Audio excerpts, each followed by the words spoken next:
Ito ay isang batas sa Pilipinas na ipinasa noong 1991 na naglayong labanan ang malakihang korupsyon sa pamahalaan. Sa ilalim ng batas na ito, itinuturing na plunder o pandarambong ang illegal na pagkakamal ng yaman na umaabot ng hindi bababa sa 50 milyon mula sa kaban ng bayan sa pamamagitan ng iba pang uri ng katiwalian tulad ng panunuhol, pangingikil o pakikipagsabwatan. Ang sinumang mapatunayang nagkasala ng plunder ay nahaharap sa mabigat na parusang reclusion perpetua o habambuhay na pagkakakulong at maaring kumpiskahin ang lahat ng kanyang ari-arian na nakuha mula sa illegal na gawain. Ang batas na ito ay naglalayong magsilbing babala at pananggalang laban sa mga opisyal.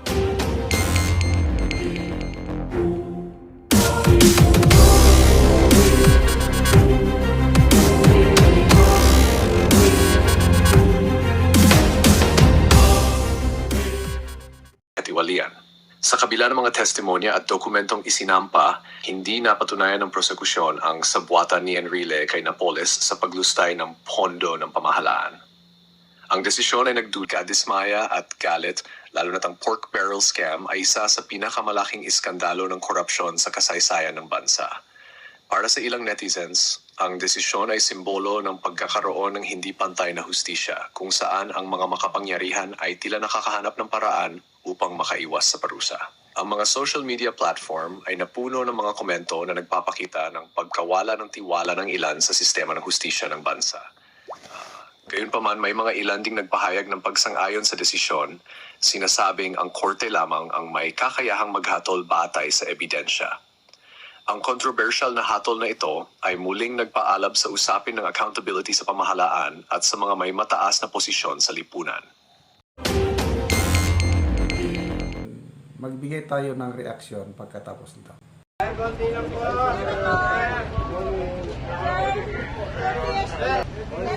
morning po. Good morning.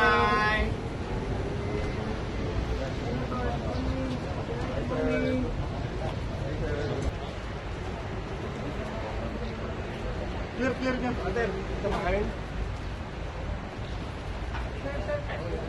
Sir naman, sir. Ater. Madam. Hello po.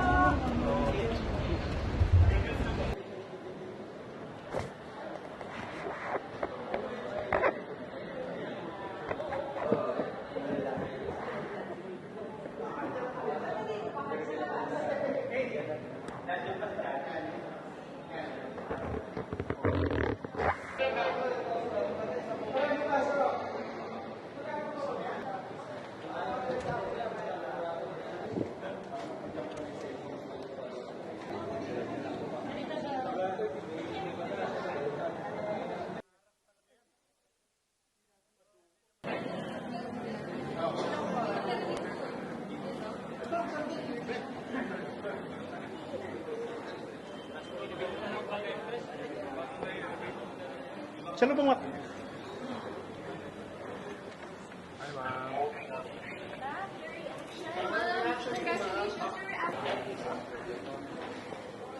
Hi, ma'am. Ma'am, reaction lang po, ma'am. Thank you. Ma'am, reaction lang. Thank you. Ma'am Janet, Ano ba reaction, ma'am? Ano po masasabi po ninyo? Masasabi po ninyo. Statement po sa decision po. Statement. Pinasasalamatan ko yung mga magistrado. Rendering justice. Sir, braso lang, braso.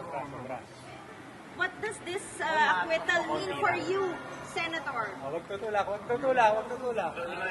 mo, Kahulugan kasi ako dito makinig. na-acquit po kayo. Ano kahulugan dito sa inyo? Sir, braso lang, braso. Ano pong kahulog? Alam mo, Ay, pumiyo sa tayo. ang gulo. Kasi naman Kasi kaya mo naman isaksak pa yung microphone natin. O yung ulo Yan, okay na po. Find those cases of this. We'll examine their conscience. Sir, but Inaasahan there niyo is po still ba a yung Depending pa po ba kayo? with the decision po? Depending pa po ba kayo, Senator? long road. When it started what I call the 5-minute rule. Because at the beginning, I raised points And Justice Star will always say, you have 5 minutes to explain.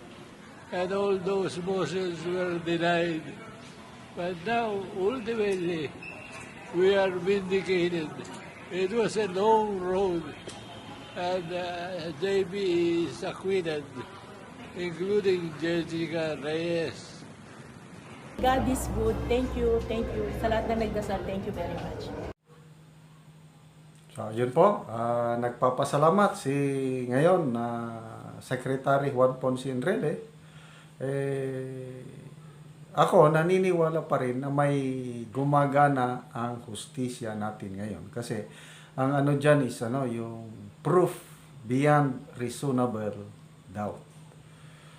So, dahil gumagana ang ating hustisya, lalo ng mga korte natin, dapat magtiwala pa rin tayo. Although, mabagal nga lang ang gulong ng hustisya, kaya lang, ganon talaga.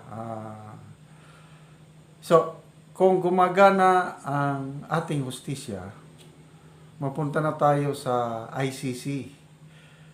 Itong ganitong mga desisyon sa korte na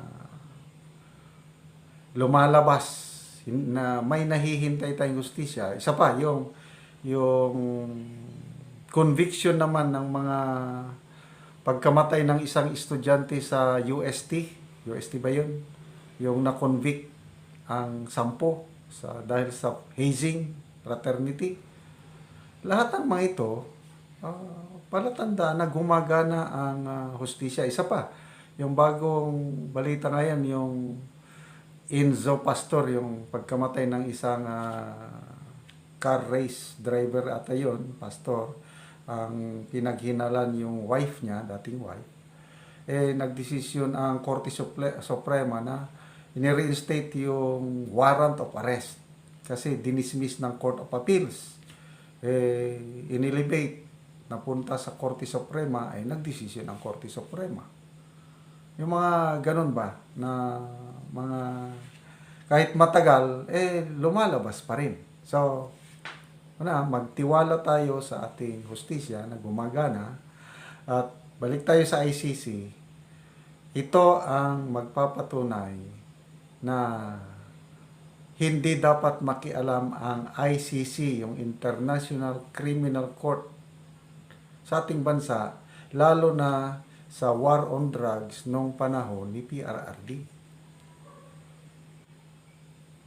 Ano yung sabi ni Senator Bato de la Rosa? May tumatawag daw sa kanyang opisina na taga-ICC. Ay hindi niya pinapansin kasi baka nga mga nanluloko lang yun.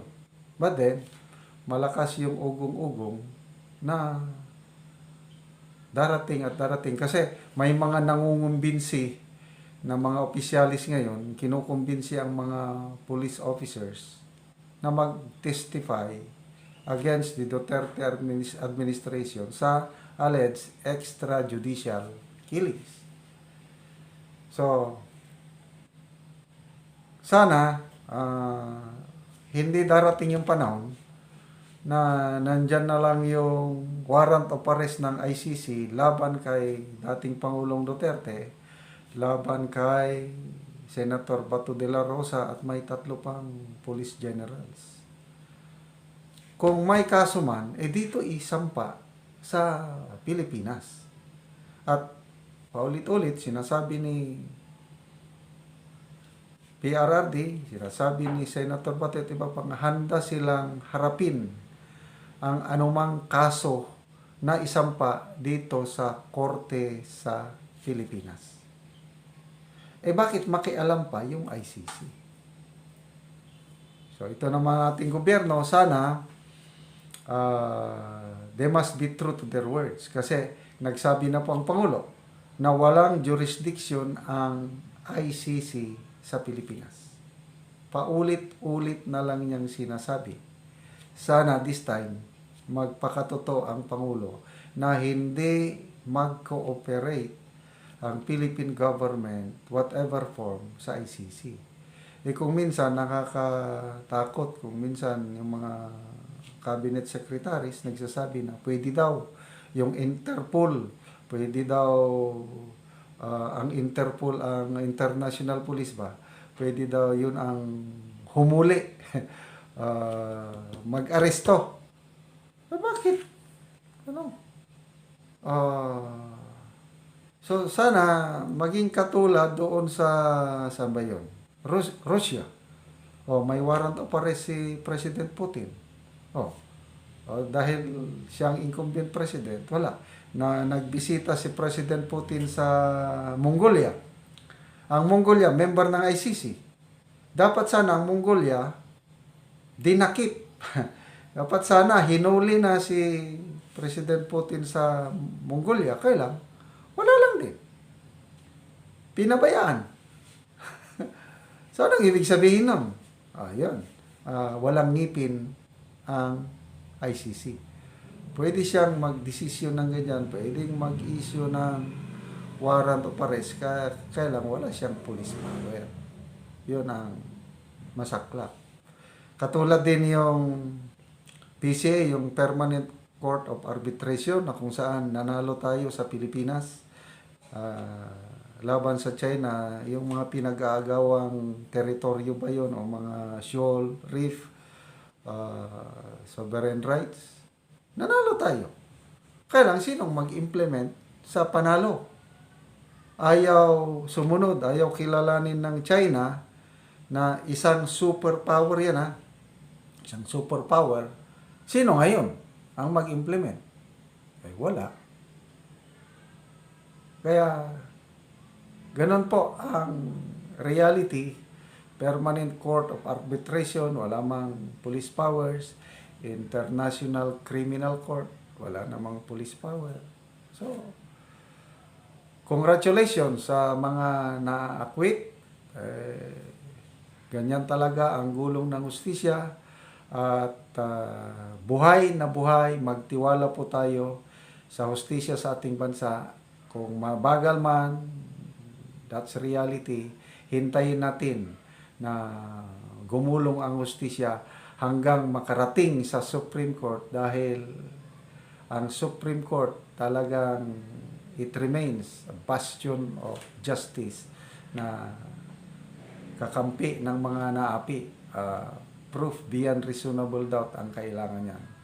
So, yun po ang update kina Senator Enrile, ex-Senator Enrile, Gigi Reyes, and Janet Napoles.